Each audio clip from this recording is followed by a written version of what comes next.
Welcome back to Explaining Everything, the channel where we dig into the stories and mysteries behind the everyday stuff you take for granted, until your nose starts leaking. Today's question comes from one of our curious viewers, Serial Spiller 72. Thanks for the suggestion, Spiller.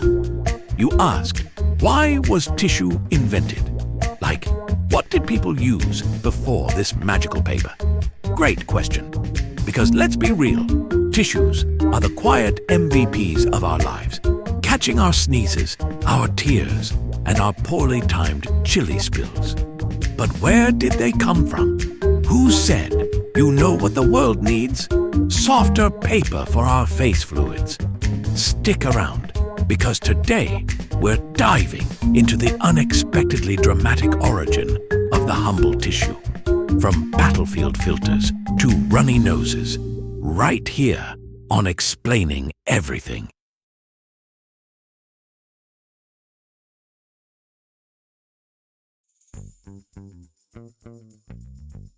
Let's time travel. Picture this. It's the 1800s. You've got a cold. Your nose is leaking like a broken faucet.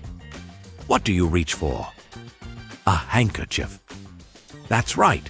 People used to carry around reusable clothes specifically for sneezing into, which they'd then fold up and put back in their pocket like some kind of germ sandwich. Think of it as a sad little flag of nasal surrender waved with every honk. Handkerchiefs were classy, monogrammed, and disgusting.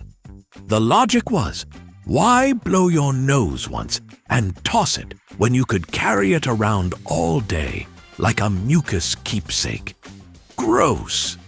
But also, that's how people rolled until a paper revolution changed everything.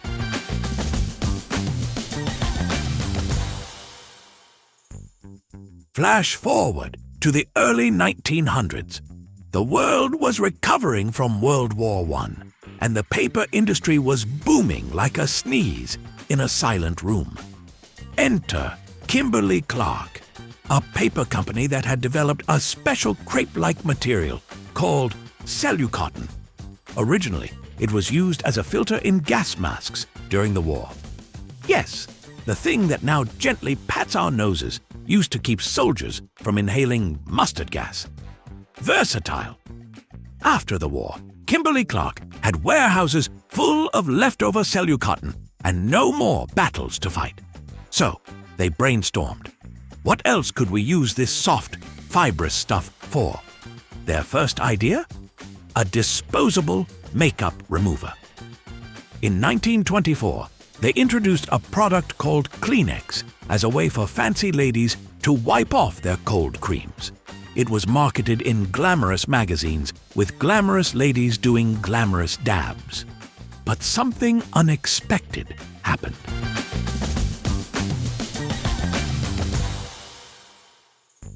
Turns out, regular people started buying Kleenex not for makeup, but for blowing their noses. Kimberly-Clark caught on fast. They did what any smart company would do. Pretended it was the plan all along. They pivoted their marketing in the 1930s, proudly promoting Kleenex as a disposable handkerchief. That was revolutionary. Instead of carrying around a cloth full of your germs, you could now sneeze and toss. A true act of freedom. Suddenly, people could catch a cold and still have their dignity. Boom! The modern tissue was born.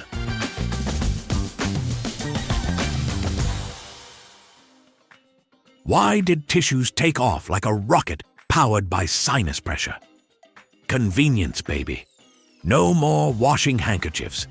No more pocket lint-laced clothes. No more performing origami to find a clean corner. Tissues were cheap, disposable, soft enough for your face, and came in boxes pretty enough to match grandma's wallpaper. Plus, they were always there when emotions ran high. Crying at a wedding, grab a tissue, watching a Pixar movie, grabbed two, just stubbed your toe, and pretending it's allergies. That tissue's got your back, buddy.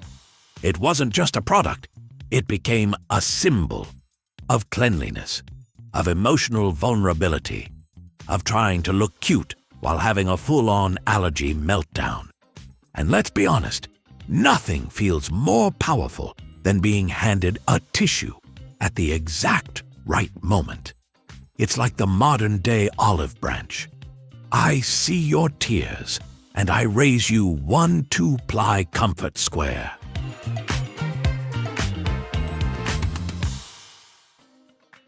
Soon, tissues were everywhere. They evolved.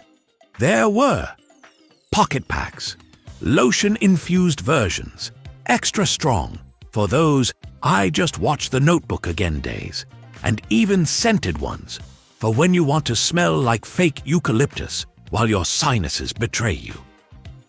Different brands jumped in, but Kleenex became the king, to the point where people just started calling all tissues Kleenex, even if they weren't.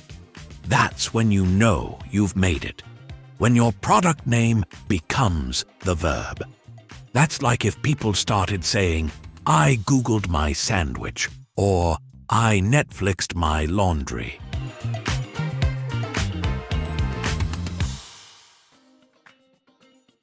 Tissues aren't just about the sniffles, though. They've become emotional support squares. They're always in the background. When you break up, when you watch your kid's graduation, when you get surprise onion rings instead of fries, and life suddenly makes sense. They're there for first dates, funerals, cold nights, and hot sauce regrets. They're soft, quiet, and disposable, kind of like some relationships now that we think about it. Tissues became essential not just because of their function, but because of their timing. They showed up when people needed relief, both physical and emotional. And honestly, that's beautiful, in a weird, slightly soggy way. So the next time you blow your nose, wipe your tears, or awkwardly dab barbecue sauce off your chin, take a moment to appreciate the humble tissue. It started as war tech, got rebranded for makeup, and ended up as humanity's go-to solution for boogers, breakdowns, and everything in between. That's the power of innovation. And paper. And hey, if you're ever feeling fancy, remember there's a whole world of tissues out there, lotion-infused, extra strong, even ones with cartoon pandas on the box. Because if you're going to cry during a movie, you might as well do it in style. Stay dry, stay soft, and we'll see you next time. If you like this video, hit that like button and subscribe. Also, if you have suggestions for our next video, feel free to share them in the comments below. We'll be sure to give you an acknowledgement for your contribution. Thank you for tuning in, and join us next time here in the channel that answers all the why, what, who, where, and how questions you've always wondered about, here on Explaining Everything.